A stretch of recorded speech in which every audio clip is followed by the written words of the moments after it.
नमस्कार विद्यार्थी मित्रांनो, मी सुवर्ण राजपूत आपलं सर्वांचं स्वागत करत आहे आपलं सर्वांचं युट्यूब चॅनल सहज शिकूया मराठीवरती.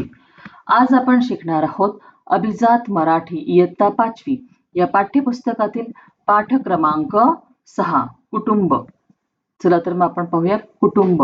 कुटुंब म्हणजे फैमिली, अपना परिवार. कुटुंब का मतलब होता है फैमिली, हमारा जो परिवार होता है वो.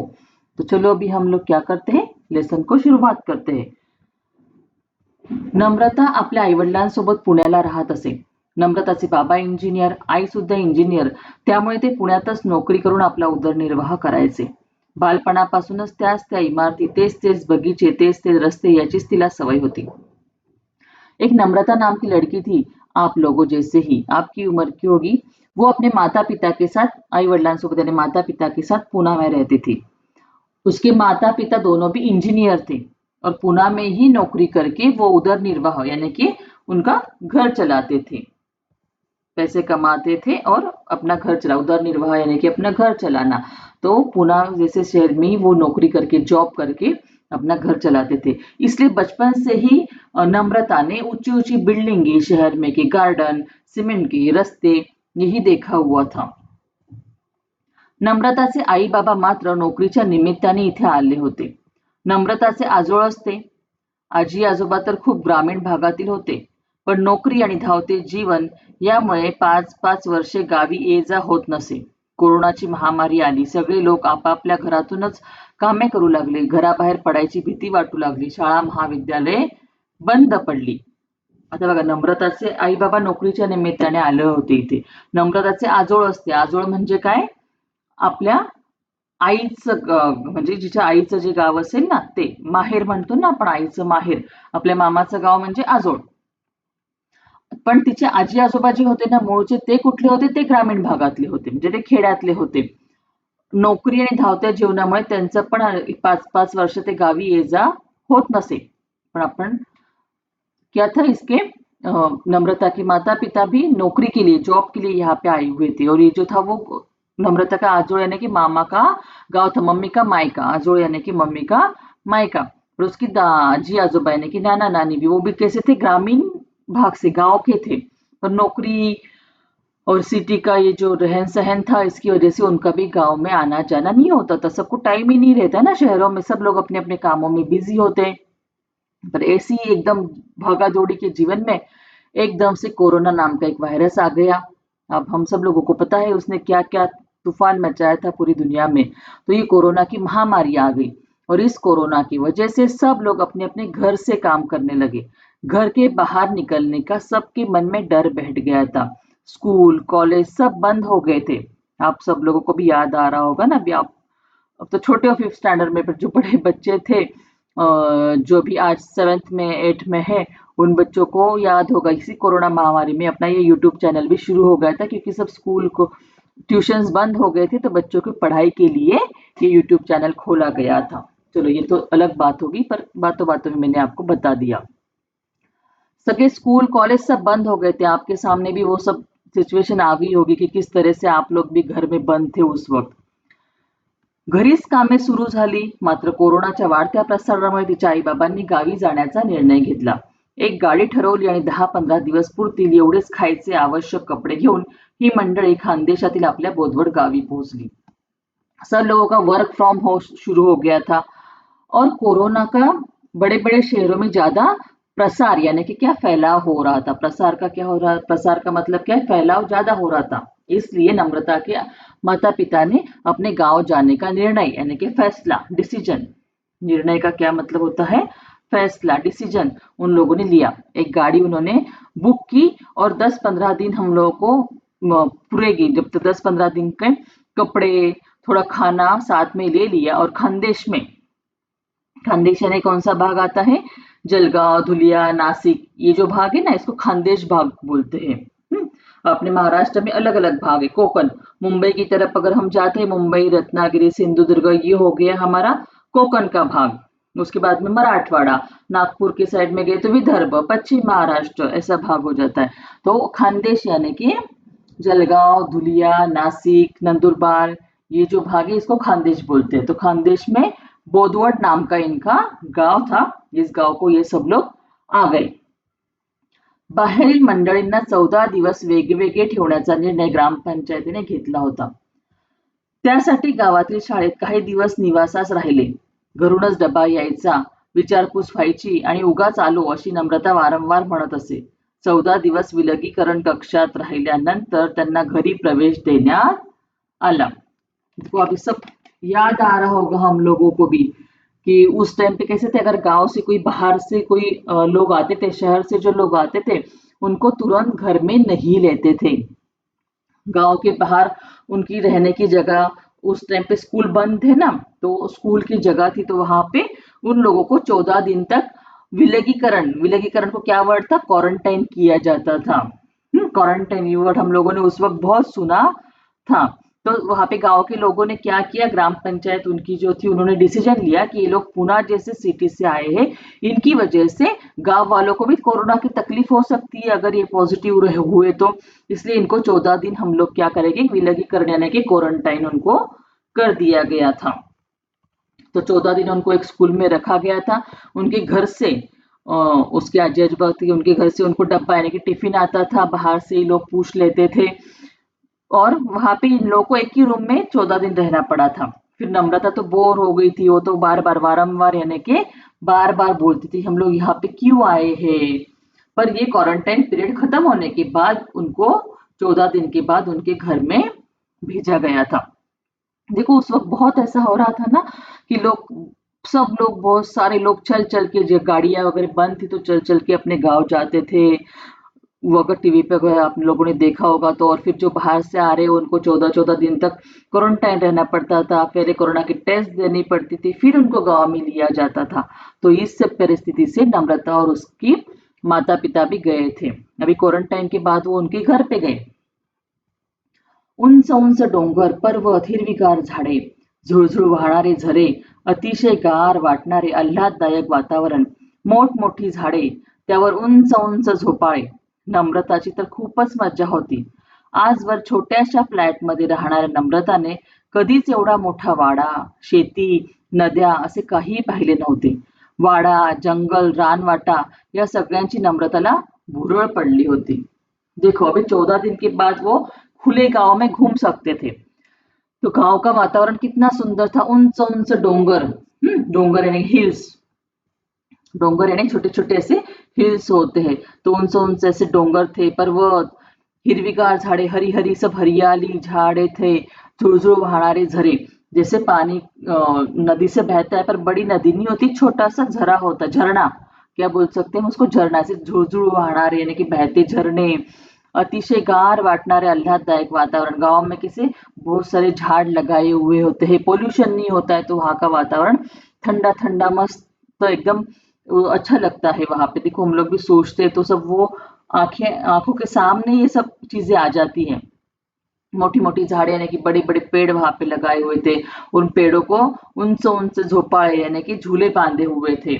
और ये जो झूले देख के तो नम्रता को बहुत मजा आ रहा था, वो बहुत खुश हो रही थी. क्योंकि वो आज तक एक छोटे से फ्लैट में, अगर हम शहर में रहते हैं तो 1 BHK, 2 BHK, 3 BHK भी हो गया तो एक फ्लोर पे अपना छोटा सा फ्लैट होता है, उतनी जगह हमारी होती है. नीचे हम ज्यादा किसी की परमिशन के बिना खेल नहीं सकते. पर गांव में वैसा नहीं होता है. गांव में तो पूरा गांव हमारा होता है, हम कहीं पे भी घूम सकते हैं, खेल सकते हैं. और इतना सुंदर गांव जहाँ बड़े बड़े झाड़ थे, झाड़ों को बंधे हुए झूले, हरियाली, ये सब देख के नम्रता बहुत खुश हो गई थी. इतना बड़ा वाड़ा यानी कि उनका बहुत बड़ा घर था. वाड़ा यानी कि बड़ा घर, खेती थी उनकी वहां पे, नदियां, ये सब उसने कभी नहीं देखा था. और ये सब वाड़ा, जंगल, रानवाटा यानी कि रान यानी कि जंगल, जंगल में से जाने वाला रास्ता यानी कि रानवाटा. रानवाटा शब्द क्या है कि रान यानी कि जंगल होता है और उसमें से जाने वाला जो रास्ता होता है उसको रानवाटा बोलते हैं. तो ये सब देख के नम्रता को भुरड़ पड़ ली. भुरड़ मतलब क्या, उसको वो सब अच्छा लगने लगा, उसमें वो खो गई कि अरे वाह ये कितना सुंदर है, ऐसा उसको लगने लगा. चलो आगे देखते हैं. आपल्या वयाचे आपले चुलत भाऊ, बहीण, आजी, आजोबा, काका, काकू यामध्ये ती इतकी रुळली होती की 3 महिने पाहता पाहता निघून गेली. लॉकडाऊन शिथिल करण्यात आले. शाळा बंद होत्या, मात्र काही दुकाने, ऑफिस यांना विशिष्ट वेळी विशिष्ट संख्येनुसार परवानगी मिळाली होती। देखो गांव में जाने के बाद पिक्चर में भी हम लोग देख सकते हैं कि उसके एज के वय के यानी कि उसके एज के उसके कजन, चुलत भाऊ बहन का मतलब उसके कजन थे वहां पे, उसके आजी आजोबा थे, दादा दादी थे, काका काकू, अंकल आंटी थे, यानी कि उसके पापा के भाई, उनकी वाइफ, वो सब वहां पे थे। इन सब में वो इतनी रुड़ली कि उन सब में वो मिक्स हो गई। रुड़ली का मतलब क्या होता है, वो उन सब में एकदम प्यार से मिक्स हो गई। उसको अच्छा लगने लगा कितना बड़ा परिवार है मेरा। देखते देखते 3 महीने निकल गए। 3 महीने वो बहुत खुशी से वहां पे रही। उसके बाद में लॉकडाउन शिथिल, यानी कि लॉकडाउन थोड़ा थोड़ा कम होता गया। शिथिल का मतलब क्या है कि कम होता गया, थोड़ा थोड़ा लॉकडाउन ओपन किया था ना। स्कूल कॉलेज तो बहुत दिनों तक बंद थे, पर कुछ दुकानें, कुछ ऑफिस जो इमरजेंसी आते थे वो खुलने लगे थे। थोड़े थोड़े टाइम के लिए परमिशन लेके वहां पे जा सकते थे। ऐसा 3 महीने के बाद हो गया। तो आगे क्या होता है देखिए। आता परत जाण्याची तयारी सुरू झाली। सामानाची बांधाबांध करण्यात आली। घरूनच पुण्याला जायला गाडीची व्यवस्था केली। आता नम्रता अधिकच अस्वस्थ झाली। तिच्याकडे तिकडे फक्त तिचे आई बाबा होते। इथे तिला तिचा परिवार मिळाला, त्यांचा सहवास लाभला, मोकळे वातावरण आणि निसर्गाचा आस्वाद घेत जगता आले होते। अभी उन लोगों की वापिस जाने की तैयारी शुरू होगी। सामाना की बांधाबांध मतलब क्या है, पैकिंग करना उनका शुरू हो गया। बांधाबांध मतलब पैकिंग करना शुरू हो गया था उनका। फिर उन लोगों ने क्या किया, घर से गाड़ी बुक कर ली। हम लोग कैसे कैब बुक कर लेते ना जाने के लिए, वैसे उन्होंने भी गाड़ी बुक कर ली पुणे जाने के लिए। और ये सब देख के नम्रता अधिक अस्वस्थ, मतलब उसको अच्छा नहीं लग रहा था, क्योंकि वहां पे सिर्फ उसके मम्मी पापा उसके साथ रहते थे, पर गांव में तो उसका सारा परिवार उसको मिल गया था। चाचा चाची, उनके बच्चे, उनके साथ उसको बहुत प्यार मिल रहा था। और बाहर घूमने का पूरे उसको खुली छूट थी ना। पूरे गाव में कहाँ पे भी घूमना, इतने से नेचर के आजू बाजू में निसर्गाचा आस्वाद घेता तिला जगता आले होते। पर अभी उसको सिटी में ये सब नहीं मिलेगा, तो उसको जाने की इच्छा नहीं थी। आजवर खेडे म्हणजे अगदीच अस्वच्छ अशी तिच्या मनात खोलवर जी संकल्पना होती ती बदलली होती। आज तिला खऱ्या अर्थाने निसर्गासोबत एकरूप होता आले। शिवाय आपली नात्याची माणसे तिला कळाली होती। सर्व भाऊ बहिणींचे घट्ट नाते तयार झाले होते। इससे पहले ना नम्रता को क्या लगता था, खेड़ा यानी कि गांव यानी कि एकदम अस्वच्छ यानी गंदी जगह होगी, वहां पे कुछ साफ सफाई नहीं रखते होगे, ऐसे उसके मन में संकल्पना है कि उसके मन में वो एक आइडिया, एक चित्र उसके मन में बैठ गया था। पर उसने जब देखा कि नहीं ये तो कितना सुंदर होता है, इतना प्यारा नेचर होता है यहाँ पे, यहाँ के जो लोग होते हैं वो कितने अच्छे से रिश्ते निभाते हैं। उसके कजन भाई बहन थे उसके साथ, तो उसका बहुत अच्छे से बॉन्डिंग तैयार हो गया था। घट्ट नाते यानी कि बॉन्डिंग उसका अच्छे से तैयार हो गया था। जाताना नम्रता खूप रडली, मला जायचं नाही म्हणाली। शेवटी आजी आजोबा या दोघांनी पुण्याला येण्याचं वचन दिल्यानंतर ती गाडीत बसली। मुळात आई वडील दोघांच्या नोकरी आणि स्वभाव एकाकी झाला होता, त्यामुळे सगळे नातेवाईक असून ते ना कुणाकडे जायचे ना तेथे कुणाला येऊ देत असत। पण कोरोनाने दुरावलेली अनेक नाती जवळ आली, ऋणानुबंध वृद्धिंगत झाले केले, याचा आनंद सर्वांच्या चेहऱ्यावर दिसत होता। देखो, जब उसको जाने के वक्त नम्रता को बहुत रोना आ रहा था, और उसके आजी आजोबा ने जब उसको वचन दिया, यानी कि क्या प्रॉमिस किया कि नहीं अभी तू जा, हम लोग भी जल्द से जल्द पुनः तुझे मिलने के लिए आएंगे, तब वो खुशी से जाने के लिए तैयार होगी। उसके मम्मी पापा गांव में ही बड़े हुए थे, पर जॉब की वजह से वो सिटी में आ गए, तो उनका स्वभाव एकाकी यानी कि अकेले रहने की उनको आदत पड़ गई थी। इसकी वजह से ना उनके जो नातेवाईक यानी कि रिश्तेदार बहुत थे उनको, पर किसी के घर पे आना जाना उनका बंद हो गया था। और उनके घर पे भी कोई आया हुआ उनको पसंद नहीं आता था। देखो, हमें ना हमें हमारी स्पेस चाहिए करके अपने अपनी फैमिली, मम्मी पापा बच्चे, इतना ही पहले की सिचुएशन थी। पर कोरोना के टाइम में जब हम लोग घर में आ गए, घर में रहने लगे, तब हमें पता चला कि हम लोग 3 जन या 4 जन की फैमिली है, तो सब लोग दूर हो गए, कोई हम चाहकर भी किसी से मिल नहीं सकते थे। तभी रिश्तों की अहमियत समझ में आई थी कि हमारे चाचा चाची, मामा मामी, मौसा मौसी, दादा दादी, नानी नाना, ये लोग जो गांव में रहते हैं या फिर दूसरे शहरों में रहते हैं, वो भी हमारे रिश्तेदार हैं। फोन पे बातें होने लगी, वीडियो कॉल्स होने लगे, तभी ये सब रिश्ते जो दूर हो गए थे वो पास आने लगे। ऋणानुबंध यानी कि जो हमारे प्यारे रिश्ते होते हैं रिश्तों का जो हमारा नाता होता है वो बढ़ता गया। आणि और इसकी खुशी सबके चेहरे पे दिख रही थी, उनकी भी, नम्रता की भी और उसकी पूरी फैमिली की भी। देखो बच्चों, थोड़ा सा आपके लेसन से हटके हो जाएगा, पर कोरोना की जो टाइम था उस वक्त, सच्ची देखो आप लोग कुछ याद करके देखो कि आप लोगों ने क्या क्या किया था उस पीरियड में। कैसे आप लोग घर में थे। पहले तो हमें बहुत खुशी हुई होगी कि मम्मी पापा जिनके काम करने जाते थे वो घर पे है, पूरा परिवार घर पे है, अच्छा अच्छा सब मम्मी खाने को बनाती थी। 21 डेज जो स्टार्टिंग का लॉकडाउन था वो बहुत अच्छा हो गया था, और उसके बाद में सिचुएशन बदल गई थी, सिर्फ घर में रहना। हम भी, आप छोटे बच्चे, आपके दोस्तों से आप मिल नहीं सकते थे, आप खेलने को नहीं जा सकते थे, फिर आप बोर हो गए थे ना। फिर तभी अपने मामा से, चाचा से वीडियो कॉल पे बातें करना, दादा दादी से बातें करना, तो जो रिश्ते कहाँ पे, टाइम नहीं था किसी के पास, तो टाइम, उस वक्त टाइम बहुत था, तो सबसे रिश्ते बढ़ने लगे थे। तो कुछ अच्छी बातें भी हुई थी, कुछ बुरी बातें भी हुई थी।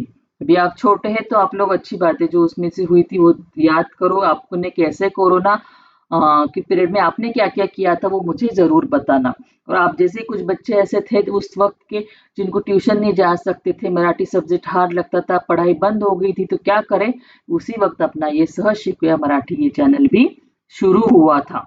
तब से कुछ बच्चे अपने चैनल से जुड़े हुए और अच्छे से पढ़ाई कर रहे हैं। तो आप लोग भी अभी 5th स्टैंडर्ड में जुड़ गए हो, तो आपको भी ऐसी इससे जुड़ के अपनी पढ़ाई अच्छे से करनी है। चलो अभी हम लोग शब्दार्थ देखते हैं और स्वाध्याय देखते हैं। इंजीनियर, अभियंता, उदरनिर्वाह, उपजीविका, आजोळस मतलब आई से माहेर, जीवन, आयुष्य, डोंगर, टेकड्या, नद्या, सरिता। ये आपको मीनिंग आते हैं, एक नदी को सरिता बोलते हैं और कुछ नाम आते, तो ये याद रखना मराठी में। स्वाध्याय, प्रश्न पहिला, खालील प्रश्नांची 2 ते 3 वाक्यात उत्तरे लिहा. नम्रताचे आई बाबा कोठे राहतात व काय करतात? नम्रताचे आई बाबा पुण्यात राहतात. तिचे बाबा इंजिनियर आहे आणि आई सुद्धा इंजिनियर आहे. प्रश्न 2, कोरोना महामारीमुळे काय काय बदल झाले होते? कोरोनाच्या महामारीमुळे सर्वांना घराच्या बाहेर पडायची भीती वाटू लागली. शाळा महाविद्यालय बंद झाली. अनेक लोक घरातूनच कामे करू लागले. बरेच लोक परत आपल्या गावी गेले. प्रश्न क्रमांक 3, नम्रताची गावामध्ये आल्यावर खूप मजा कशामुळे होती? उंच उंच पर्वत, डोंगर, हिरवीगार झाडे, झुळझुळ वाहणारे झरे, तसेच मोठी मोठी झाडे, त्यावरती उंच उंच झोपाळे, हे सर्व गावात होते, म्हणून गावामध्ये नम्रताची मजा होती. जाताना नम्रता का रडत होती? पुण्याला फक्त नम्रताचे आई बाबा राहत होते, पण गावात तिला तिचा सर्व परिवार मिळाला होता. मोकळे वातावरण आणि निसर्गाचा आस्वादही जगता आले होते. हे सर्व सोडून आता परत जावे लागेल म्हणून नम्रता रडत होती. प्रश्न दुसरा, चूक की बरोबर ते लिहा. नम्रता आपल्या आईवडिलांसोबत पुण्याला राहते, बरोबर. 14 दिवस विलगीकरणात राहिल्यावर त्यांना घरी प्रवेश देण्यात आला, बरोबर. नम्रता जाताना खूप हसत होती, चूक. प्रश्न तिसरा, विरुद्ध लिंगी जोड्या जुळवा. हा, इथे विरुद्ध लिंगी जोड्या जुळवायच्यात आपल्या, ऑपोजिट. आई बाबा, काका काकी, आजी आजोबा, भाऊ बहीण. प्रश्न चौथा, रिकाम्या जागा भरा.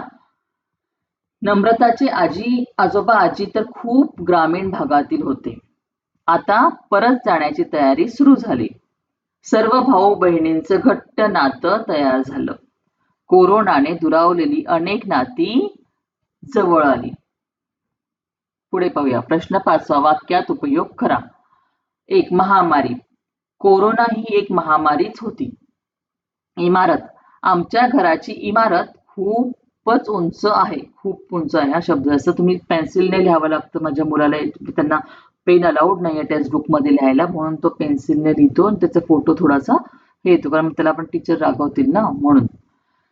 विलगीकरण, कोरोना काळात विलगीकरण हा शब्द सर्वांना समजला, बरोबर की नाही.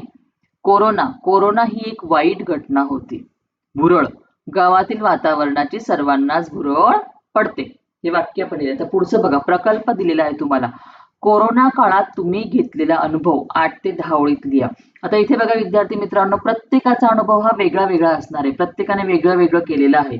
पण तरी सुद्धा तुम्ही जर कमेंट करून मला सांगितलं की मॅडम आम्हाला कोरोना काळातला अनुभव हे लिहून द्या, तर मी तुम्हाला पुढचा लेसन शिकवताना ह्याचं उत्तर लिहून देईल. पण तुम्ही त्याच्यासाठी काय करावं लागेल, तुम्हाला मला कमेंट करून सांगा की तुम्हाला याचं उत्तर हवं आहे की नको. नाहीतर तुम्ही उत्तर लिहा आणि मला कमेंट बॉक्स में टाका कि आम्ही असं असं उत्तर लिहिलेलं है. क्या करना है आपको, कोरोना काल में आपने क्या एक्सपीरियंस किया वो आपको यहाँ पे 10 सेंटेंस लिखने हैं. ये आंसर मैं आपको बताऊंगी, पर कब, अगर आपने कमेंट करके आप लोगों ने मुझे बोला कि हाँ हमें इसका आंसर चाहिए, तो मैं जरूर आपको अगले लेसन जो पढ़ाओगी उससे पहले इसका आंसर मैं आप लोगों को दे दूंगी. पर अब आप लोगों ने अगर मांगा आंसर कमेंट में तो, नहीं तो आप लोग आपके मन से ये आंसर लिख सकते हैं, क्योंकि हर एक का अनुभव एक्सपीरियंस जो है वो अलग अलग आता है. तो देखो कोशिश करो लिखने की.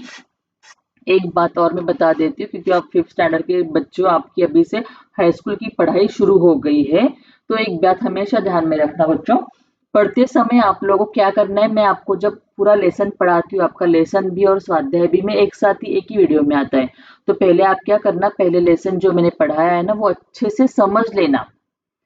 उसके बाद में आपको खुद लेसन एक बार पढ़ना है. मराठी आपको पढ़ने कैसे भी आता हो, पर एक बार पढ़ने की कोशिश करनी है, और जो क्वेश्चन दिए ना उसके आंसर खुद ढूंढना है, और उसके बाद में मैंने दिए हुए आंसर देखना है. अगर इस तरह से आपने पढ़ाई की हर एक सब्जेक्ट की, वो मराठी हो, हिंदी हो, एसएसटी, इंग्लिश, किसी भी इस तरह से अगर आपने पढ़ाई की, तो आपको देखो क्वेश्चन आंसर अच्छे से लर्न हो जाएगी और अच्छे मार्क्स आएगी.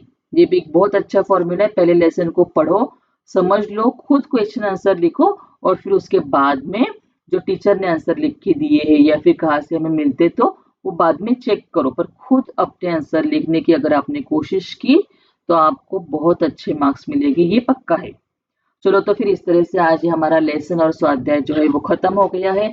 अगर आपको ये पसंद आया होगा तो जरूर वीडियो को लाइक करो, कमेंट करके मुझे बताओ आपको ये कोरोना काल का अनुभव लिख के चाहिए क्या नहीं चाहिए. आपके जो दोस्तों के साथ भी वीडियो को शेअर करो. जिन्होंने अभी तक चैनल को सब्सक्राइब नहीं किया, जल्दी जल्दी चॅनल को सब्सक्राइब करो, यानी आगे आने वाले व्हिडिओ आपको देखने को मिलेंगे. लवकरात लवकर सगळ्यांनी चॅनलला सबस्क्राईब करा, म्हणजे पुढचेच व्हिडिओ तुम्हाला पाहायला मिळतील. चला तर मग आता भेटूया पुढच्या व्हिडिओमध्ये. तोपर्यंत काय करत राहा, हसत खेळत अभ्यास करत राहा.